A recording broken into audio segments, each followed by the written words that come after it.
Mtazamaji, tunaendelea na kipindi chetu cha Amka Tumsifu Mungu hapa Star TV. Tumezungumza mengi sana tangu tulipoanza, na sasa tunaendelea kuzungumza juu ya mambo mengi sana ambayo ni uhakika kwamba mtumishi wa Mungu leo tutazama uweze kujifunza katika mambo ya ulimwengu wa roho. Wewe ni nani na unakuwa vipi? Tumezungumza kuacha alama, na sasa wewe ni nani katika ufalme wa Mungu. Mada yetu ndio tutakao kuwa nayo hii siku. Wewe ni nani katika ufalme wa Mungu? Jibu utalipata hapa. Kama hauna jibu utalipata hapa, na kama jibu unalo basi shikilia jibu lako, alafu tujifunze. Tukifika mwisho tuone jibu liliokuwa nalo ni sahihi ama sio sahihi. Tupo na mchungaji Renatus Dominic, mchungaji kutoka kanisa la Glory, na hapa atatufundisha vizuri kabisa kuhusu hii mada. Kwa muda ambao tuko nao, nikwambie ukitaka kutuma ujumbe wako tumia namba ya simu 0655770796.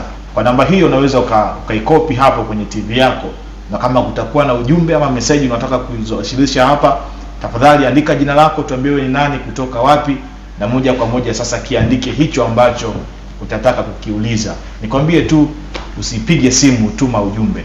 Nimkaribisha sasa mchungaji aweze kujitambulisha na kusalimia vizuri kabisa ili uweze kumfahamu. Mchungaji, karibu sana. Asante sana. Karibu sana. Asante sana. Na nikupe sasa nafasi hii uweze kujitambulisha kwa mtazamaji anayekutazama kwa dakika chache. Asante, na baadaye tuendelee. Asante sana. Mimi kwa majina yangu naitwa Renatus Dominic. Watu wengi wananifahamu hapa, nimehudumu muda mrefu, nafikiri toka nimeanza kuwa hapa miaka kama 7 hivi. Kwa hiyo majina yangu ni hayo. Mchungaji Renatus Dominic Rutashobia Benedicto. Amen. Sawa sawa. Karibu sana mchungaji. Asante sana. Na mada tulionao leo ni wewe ni nani katika ufalme wa Mungu. Ndio. Karibu tupitishe kwenye hii mada mchungaji. Asante. Baadaye sasa tutaendelea vizuri. Asante sana. Ningetamani tushare neno hili, manake watu wengi, hasa Wakristo wengi ambao ni Wakristo na yamkini wanaenda kanisani mara kwa mara au wanahudhuria vipindi vyote vya wiki, Jumatano, Ijumaa pamoja na Jumapili. Wako wengi ambao wanaabudu pasipo kujua Mungu anayemwabudu ana uwezo kiasi gani juu ya maisha yao. Kwa hiyo nitamani ni share pengine kwa mtu ambaye ana mashaka na Mungu aliye naye, mashaka yaweze kuondoka. Sasa kwa sababu nataka tutembee kwenye neno sawa na mada yetu inayosema wewe ni nani katika ufalme wa Mungu. Tutashare pamoja kwenye kitabu cha Nehemia ile sura ya 4 kuanzia mstari wa 14. Hii ni wakati wa kina Nehemia walipokuwa wanajenga ukuta. Wanazungusha wigo wa ukuta ule na ilinuka vita kali sana. Hili somo nilianza kuliandaa toka juzi wakati najiandaa kuja hapa. Itokea vita kali sana, wakipingwa wasiweze kuandaa ukuta huo. Umeshaona? Wakipinga wasiweze kuandaa huo ukuta. Ndio vita ilivyokuwa kubwa kati yao. Kwa hiyo pamoja na vita hiyo walikuwa na nguvu ya kuendelea. Walikuwa na nguvu ya kuendelea bila kujali wakuwa na vita kiasi gani. Nataka nianze kusoma kwenye kile kitabu cha Nehemia sura ya 4 ule mstari wa 14. Nehemia anasema, nikatazama nikaondoka nikawaambia wakuu wa mashehe na watu wengine waliobaki, msiogope, mkumbukeni Bwana aliye mkuu, mwenye kuogofya, mkawapiganie ndugu zenu na wana wenu na binti zenu na wake zenu na nyumba zenu. Nehemia anawaambia. Ule mstari wa 15 anasema, kisha ikawa adui zetu waliposikia ya kuwa tumekwisha kupata habari ya kuwa Mungu amelithibitisha shauri lao, ndipo sisi sote tukarudi ukutani, kila mtu kwa kazi yake. Ule mstari wa 16, ikawa tokea wakati huo nusu ya watumishi wangu walitumika katika kazi hiyo, na nusu yao wakishika mikuki na ngao na pinde na dirii na maakida walikuwa nyuma ya nyumba yote ya Yuda.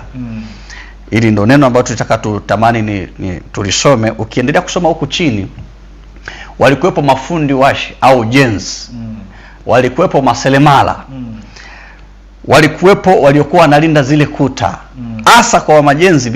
Biblia inasema hivi, walikuwa wakijenga kwa mkono mmoja, huku mkono mmoja umekamata mkuki au silaha. Maseremala walikuwa wanalanda kwa mkono mmoja, huku mkono mmoja umekamata silaha.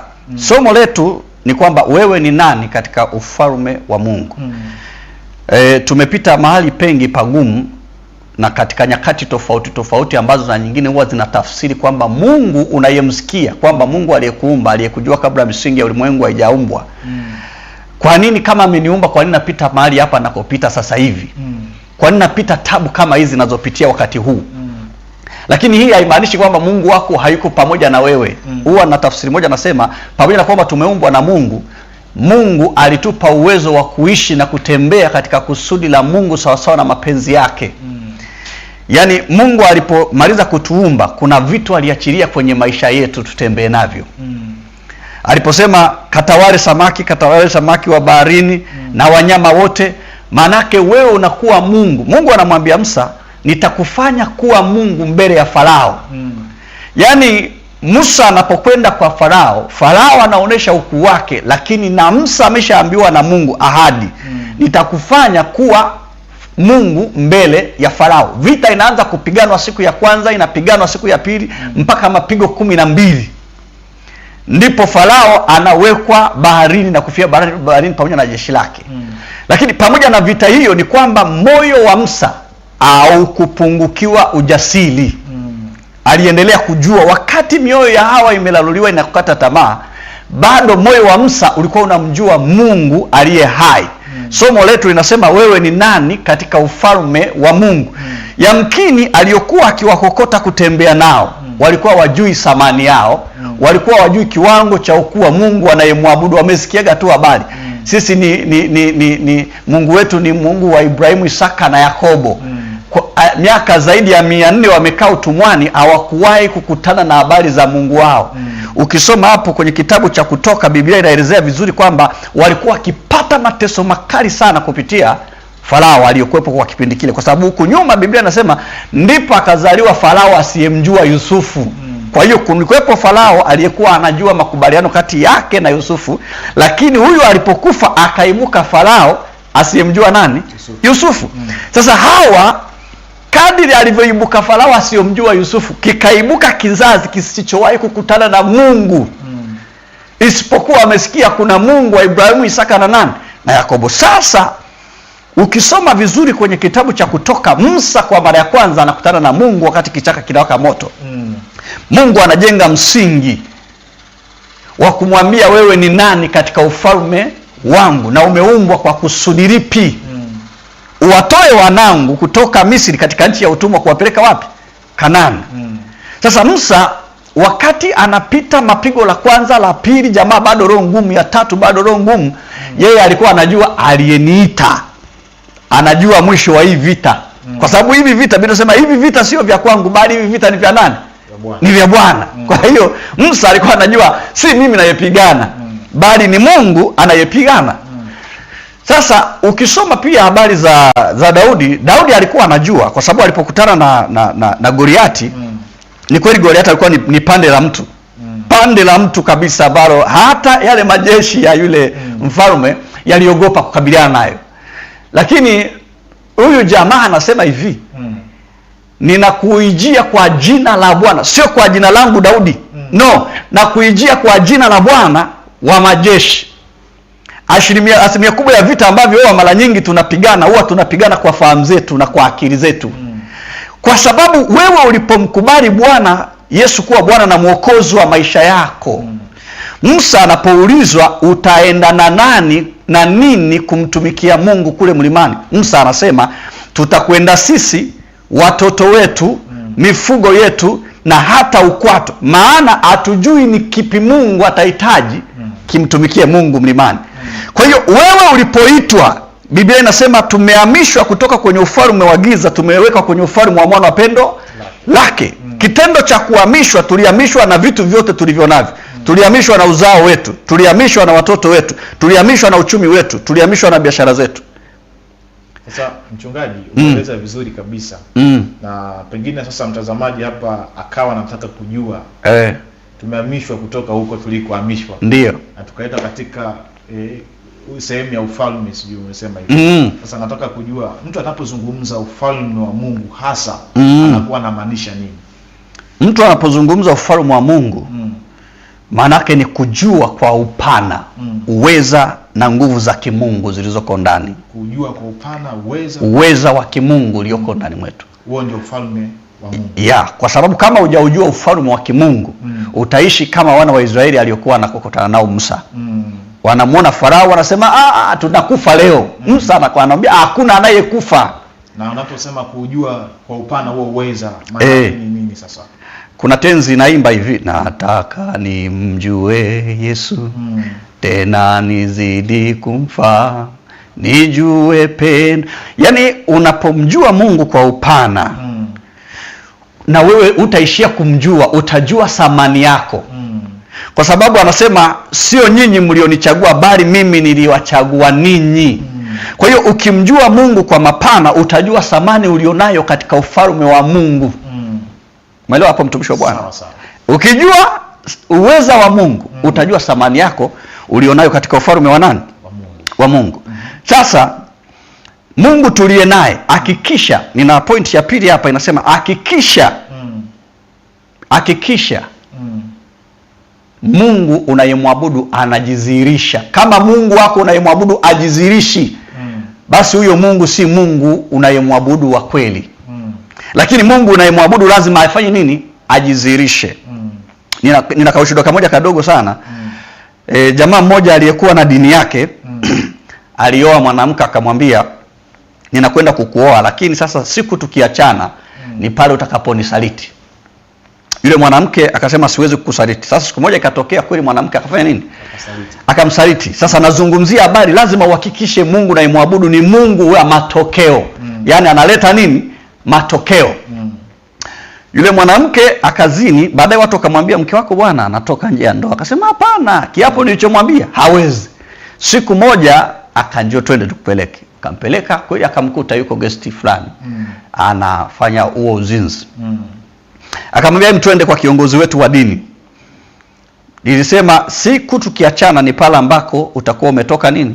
Nje ya ndoa. Akampeleka kwa kiongozi wa dini. Kabla hajafika kwa kiongozi wa dini mwanamke akakimbia kaenda kwa mama yake. Mama, unajua mume wangu aliniambia nikitoka nje ya ndoa ndo mwisho wa ndoa yangu. Leo ndoa yangu haipa. Akamwambia hiyo ni kazi ndogo sana. Mama akatoa titi lake akampa, akamwambia njoo nyonye. Ninyonye? Akasema njoo nyonye hapa. Binti akaenda kanyonya titi la mama yake. Baada ya kumaliza kunyonya akamwambia sasa ukionda kwenye kiapo sema hivi, mimi toka niliponyonya titi la mama yangu sijawahi kutoka nje ya ndoa. Kwa hiyo wakaenda kwenye kiapo kile na kiongozi wao wa dini. Walipofika huyu mtu anasema kwa kweli huyu mwanamke lazima afe leo. Leo lazima afe. Ule waka hape. Mwanamke akahapa, akaanza mume akahapa kwa dini yake. Hakuna kilichotokea, akaenda kwa mwanamke akahapa kwa dini yake. Akasema kwa kweli mimi toka niliponyonya titi la mama yangu sijawahi kutoka nje ya ndoa. Kwa hiyo kiongozi wa dini akasubiri adhabu itokee, haikutokea. Labda mwanaume amemsingizia mke wake, alitakiwa apigwe mume, akupigwa. Akasubiri atapigwa mwanamke, akupigwa. Kwa hiyo huyo Mungu akapigwa changa la macho. Hiyo adhabu ilikuwa inatakiwa Mungu mwenyewe ajibu. Mungu akujibu. Sasa issue hakikisha Mungu naye muabudu ni Mungu wa matokeo. Lakini kama ingelikuwa ni Mungu aliye hai, aliyeziumba mbingu na nchi, aonaye sirini, alikuwa analeta matokeo siku hiyo hiyo na wakati huo huo. Kwa sababu issue ilikuwa inazungumzia ni issue alionekana kabla ya hiki anachokisema hapa. Kabisa. Kwa hiyo lazima tuwe na Mungu anayeleta matokeo. Asilimia kubwa ya Wakristo wengi tunamwabudu Mungu ambaye hana matokeo.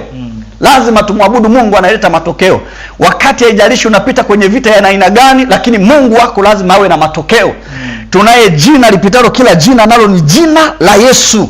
Hilo jina lina nguvu na linaleta mabadiliko. Mimi nimetembea nchi hii mikoa mingi sana unavyoniona, vijijini na mijini, nikihubiri injili kama mtume. Nimeona Mungu akinidhibitisha katikati ya watu, katikati ya waganga, katikati ya watu wenye shida, katikati ya wachawi. Nilishawahi kuwa kwenye mkutano juu, kikundi cha wachawi wamepanga kunitoa juu ya jukwaa. Mungu alianza kuwakamata mmoja baada ya mwingine, hata sijagusa mtu yoyote. Wakaanza kujisema wenyewe, lazima tumwabudu Mungu anayeleta matokeo. Kwa mimi ambaye Mungu nilikutana naye, huwezi ukaniambia habari za Mungu wangu kwamba Mungu hawezi kutenda, kwa sababu Mungu ametenda katika mambo mengi makubwa na kujizirisha kwa viwango vya ajabu. Na mimi nimeyaona. Wakati fulani nilienda kutembea kule Arusha.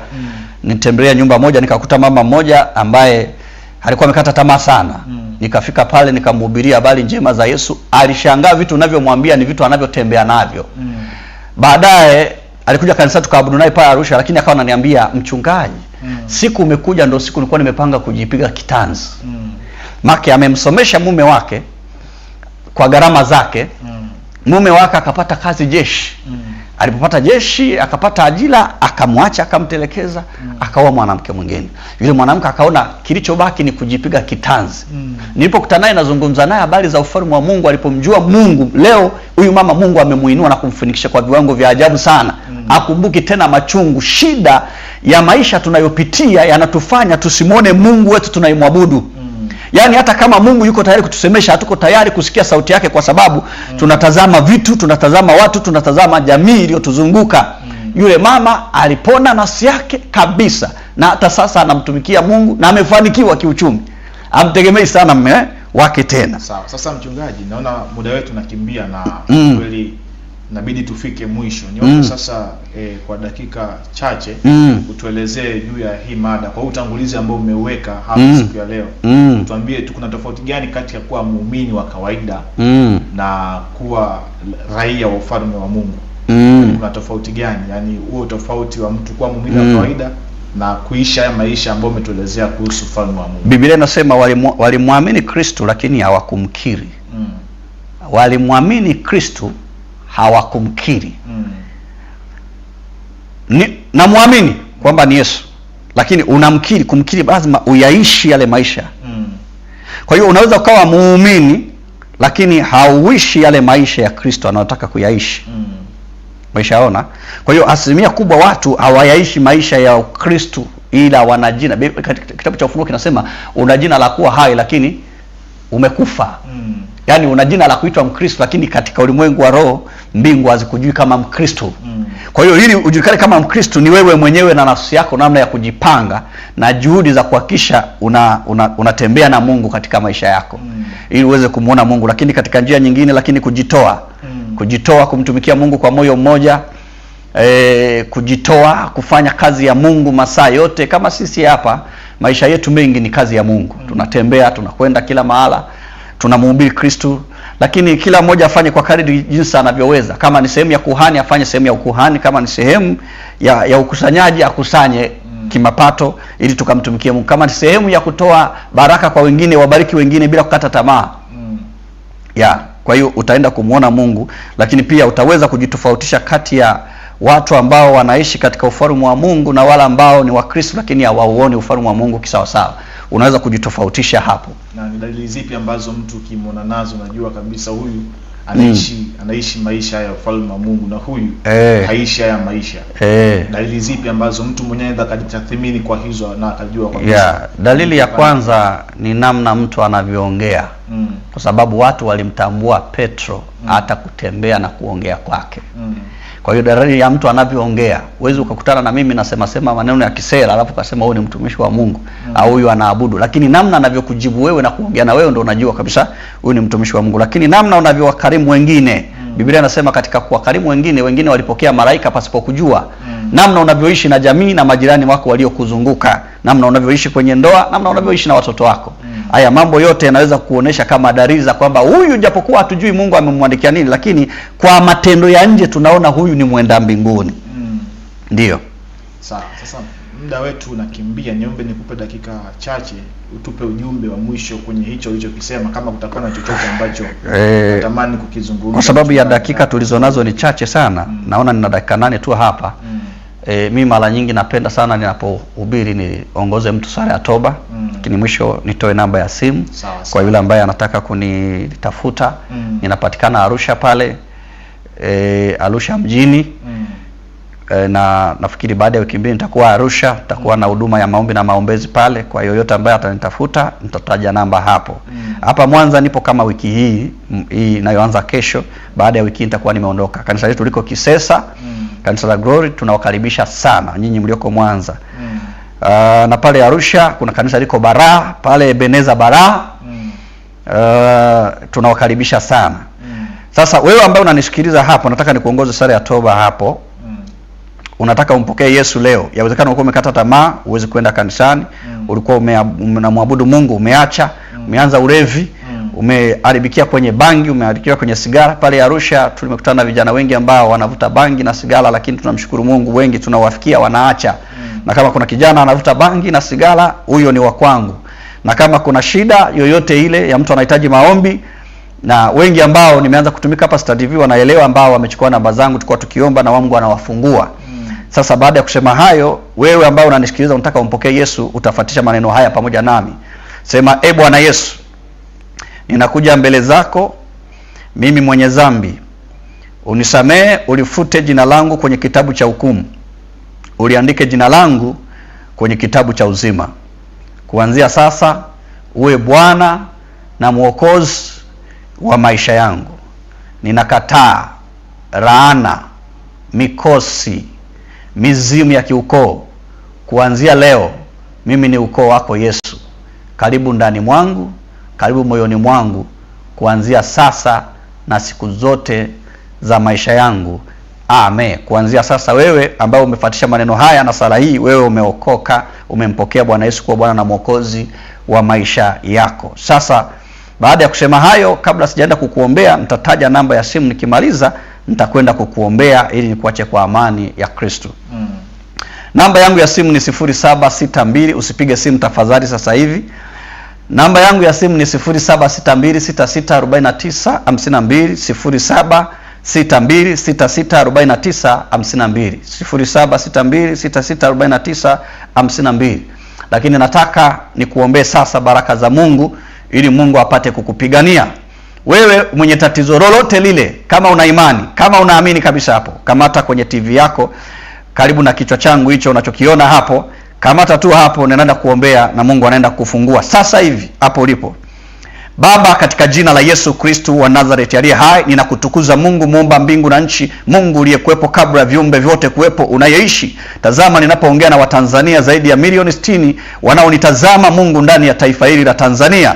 Wako wengi walikuwa wamekata tamaa, aidha kwa neno hili wamenyanyuka. Wako wengine walikuwa wagonjwa, wako wengine walikuwa ni madhaifu wa kila namna, lakini sasa Mungu amelisikia neno lako na ndani yao kuna msukumo unaowagusa kupitia neno hili. Mungu, ninaomba nguvu ya neema yako na nguvu ya uponyaji kwa mama yule, kwa kijana yule, kwa baba yule. Nguvu yako Mungu ipite katika TV alikoshika kwa imani. Mungu ukaachilie uponyaji wako kwa jina la Yesu Kristo. Ikiwa ni pepo zikalipuke popote alipo kwa jina la Bwana majeshi. Nguvu ya Mungu ipite mahali alikoshika kama shoti ya umeme na kama radi, akapokea uzima na uponyaji. Kila roho, kila nguvu za giza, achia binti huyo, achia mwanaume huyo, achia huyo mtoto aendelee masomo yake kwa jina la Yesu Kristo wa Nazareti. Ninatangaza uponyaji. Imeandikwa, lolote mlifungalo duniani na mbinguni limefungwa, na lolote mnalolifungua duniani na mbinguni limefunguliwa. Ninafungua uzima juu ya mama huyu, ninafungua uzima juu ya baba huyu kwa jina la Yesu. Pressure, sukari, kila aina yote madhaifu, achia kwa damu ya Yesu Kristo aliye hai. Asante Mungu wa majeshi, maana kwa kupigwa kwako e Bwana sisi tumepona. Kwa kupigwa kwako mama huyu ni mzima katika jina la Yesu Kristo. Aumbike upya. Kama alikuwa amekata tamaa, nguvu yako Mungu ikamvae. Kama alikuwa hawezi kwenda kanisani tena, kama alikuwa ameacha huduma, ameacha utumishi, Mungu kamrejeshe tena kwa ajili ya huduma katika jina la Yesu Kristo wa Nazareti hai. Ninakushukuru Mungu wetu katika jina la Baba na Mtakatifu. Amen. Napomalizia hapa, naomba nitaje namba hii tena kwa mara ya mwisho ili niweze kukuachia. Namba yangu ni 0762664952. 0762664952. Karibu hapa Mwanza, Kisesa, niko hapa kwa wiki hii, lakini baada ya hapo ninakukaribisha wewe ulioko Arusha na mikoa mingine. Wewe ulioko Arusha unaweza kuniona makanisa mawili. Yapo makanisa mengine yetu ya Glory pale Arusha Njiro Ndogo, lipo kanisa jingine la Ebeneza Bara, liko Bara pale. Wewe mtu wa kwa mrefu pale Bara unaweza ukafika hapo na utapata ratiba nitakuwepo hapo lini kwa ajili ya huduma ya maombi na maombezi. Mungu awabariki wote na Mungu awatunze katika jina la Baba Mtakatifu. Amen. Mungu akubariki sana. Asante sana mchungaji. Barikiwe sana. Amina. Amen. Mtazamaji, na hivi ndivyo ambavyo tunahitimisha kipindi chetu cha Amka Tumsifu Mungu kinachopatikana hapa Star TV. Nikushukuru kwa wewe uliyeamua kuwa nami kuanzia mwanzo mpaka sasa. Ninaamini kuna vingi ambavyo umejifunza kutoka kwa watumishi wa Mungu ambao tumekuwa nao kwa siku ya leo. Mungu ametukutanisha na majembe kabisa, na hapa nadhani sasa kuna hatua ambayo wewe uliyetufuatilia kuanzia mwanzo ama umeungana na sisi hapa katikati, kuna hatua ambayo umeipiga kwenye maisha yako. Nikushukuru na nikutakie Jumapili njema. Mungu wa mbinguni akubariki. Tukutane Jumapili ijayo kuanzia saa 12:30 asubuhi hadi saa 3 kamili. Mimi naitwa Madoshi James, anayenifanya kuonekana ni Venita pamoja na Elisha Ndaro, lakini msimamizi wa kipindi hiki ni Emmanuel Makuliga. Nikutakie Jumapili njema. Kwa heri. Usikose kutazama kila siku ya Jumapili asubuhi.